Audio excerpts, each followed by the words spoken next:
10 वर्षीय बच्ची की हत्या के मामले में परिजनों से मिले विधायक डॉक्टर संग्राम यादव, न्याय का दिया भरोसा। बुरहानपुर कप्तानगंज थाना क्षेत्र के टहर किशुनदेवपुर गांव निवासी रिंटू शर्मा की 10 वर्षीय बेटी की गोरखपुर जिले में दुष्कर्म के बाद हत्या के मामले ने तूल पकड़ लिया है। सोमवार को अत्रौलिया क्षेत्र के विधायक डॉक्टर संग्राम यादव पीड़ित परिवार से मिलने पहुंचे। उन्होंने परिजनों को हरसंभव आर्थिक मदद दिलाने और न्याय की लड़ाई में साथ खड़े रहने का भरोसा दिया। विधायक डॉक्टर संग्राम यादव ने कहा, मैं परिजनों से मिलने पहले ही आ जाता, लेकिन विधानसभा सत्र चलने की वजह से आने में विलंब हुआ। अपनी पार्टी की ओर से परिवार को अधिक से अधिक आर्थिक मदद दिलाने का प्रयास करूंगा। न्याय की लड़ाई में जहां भी मेरी जरूरत पड़ेगी, मैं परिजनों के साथ खड़ा मिलूंगा। उन्होंने कहा कि मासूम बच्ची के साथ जिस तरह की घटना हुई है, वह बेहद गंभीर और मानवता को शर्मसार करने वाली है। जब रक्षक ही भक्षक बन जाए तो आम लोगों की सुरक्षा पर सवाल खड़े होना स्वाभाविक है। उन्होंने सरकार से मामले में आरोपी पुलिसकर्मी के खिलाफ कठोर कार्रवाई की मांग की। विधायक ने कहा कि मुख्यमंत्री को ऐसे जघन्य अपराधों में दोषियों के खिलाफ कड़ी से कड़ी कार्रवाई सुनिश्चित करनी चाहिए, ताकि भविष्य में इस तरह की घटनाओं की पुनरावृत्ति न हो। उन्होंने प्रदेश सरकार पर निशाना साधते हुए कहा कि कानून व्यवस्था के मोर्चे पर सरकार विफल साबित हो रही है और अपराधियों के हौसले बुलंद हैं। इस दौरान नाई समाज पार्टी के जिलाध्यक्ष हनुमान शर्मा ने भी पीड़ित परिवार को न्याय दिलाने की मांग की। उन्होंने सरकार से परिजनों को 2 करोड़ रुपए आर्थिक मुआवजा देने और दोषी को कठोरतम सजा दिलाने की मांग की। उन्होंने कहा कि 16 अगस्त तक न्याय की ठोस कार्रवाई नहीं हुई तो पार्टी कार्यकर्ता आंदोलन करने को मजबूर होंगे।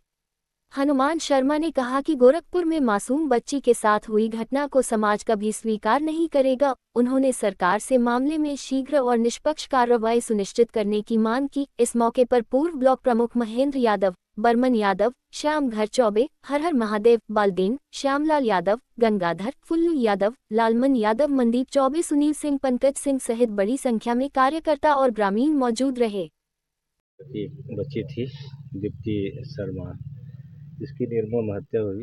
इस पर क्या कहना चाहते हैं आज परिवार में? नहीं, निर्मम हत्या नहीं, घिनौना कृत्य हुआ। जब मेडिकल रिपोर्ट आई, वो परिवार के लोगों ने ही बताया, मीडिया के द्वारा जो जानकारी हुई, चूंकि घटना स्थल गोरखपुर था तो 1-2 दिन उसको समझने में लगा, लेकिन जो बातें निकल करके आई और जो इसमें संलिप्त है पुलिसकर्मी, उसने बहुत घिनौना कृत्य किया और ऐसे सुनसान इलाके में ले जा करके बेटी की निर्मम हत्या किया। और उसने अपना जुर्म कबूल भी किया, लेकिन हमारी जो शिकायत है सरकार से, आज तो हम पीड़ित परिवार से मिलने आए थे, अभी वो लोग अस्पताल में हैं।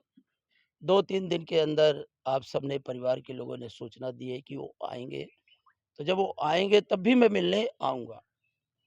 चूंकि विधानसभा का सत्र था, मुझे नाई समाज के संगठन के लोगों ने सूचना दी थी कि विधायक जी, ये अपने क्षेत्र के टार वाजिदपुर की घटना है और चूंकि घटना गोरखपुर में घटी है, आप मुख्यमंत्री के सामने इस घटना को उठाएंगे।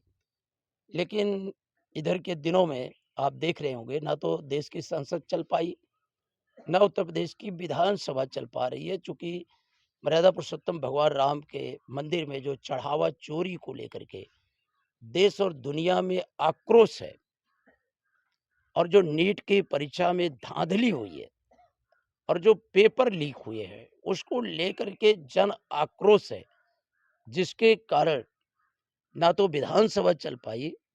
विधानसभा ने अपनी 4 दिन की कार्य योजना प्रस्तुत किया था, लेकिन 3 दिन के ही अंदर मुख्यमंत्री जी बिना बोले चले गए, इसलिए प्रश्न नहीं उठ पाया।